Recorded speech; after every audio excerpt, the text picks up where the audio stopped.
छत्रपती संभाजी नगरचे महिला व बाल विभागाचे अधिकारी आहेत। मला सांगा की हा सर्वे नेमका कसा केला गेला आणि किती दिवस हा सर्वे चालला? सर, साधारणतः 1.5 महिने हा सर्वे चालला। आपल्याकडे एका कुटुंबामध्ये 2 किंवा 2 पेक्षा जास्त असणाऱ्या महिला आणि वयामध्ये 21 पेक्षा कमी आणि 65 वयापेक्षा जास्त असणाऱ्या महिलांच्या याद्या शासनाकडून प्राप्त झाल्या होत्या। आपण त्या तालुकानिहाय याद्या बायफर्गेट करून तालुक्याला CDPO आणि जिल्हा कार्यक्रम अधिकारी यांच्याकडे पाठवल्या होत्या।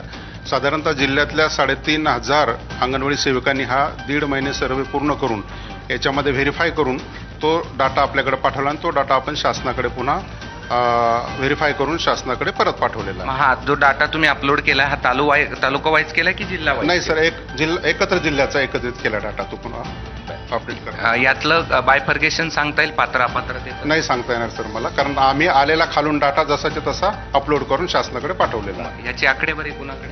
शासन स्तरावर आहे सर। Yes sir. आणि पुढची प्रक्रिया काय?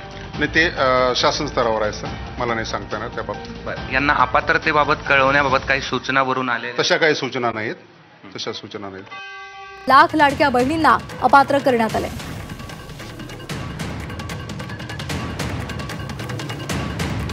बरेचशा जणांच्या वेगवेगळ्या अडचणी आहेत। काहींचं KYCचा प्रॉब्लेम, बँकला KYC नसते, काहीचा RTO डाटा असतो, काही नमो शेतकरीचा लाभ घेतात, त्यांना 500 रुपये मानधन जे प्रत्येक महिन्याला जमा होतं, पण त्यांना ते मेसेज न जात असल्यामुळे ते इथपर्यंत येतात। काहीच्या राशनमुळे पण थांबलेले आहेत पैसे। 2 महिन्यापासून जर पैसे मिळाले नाही।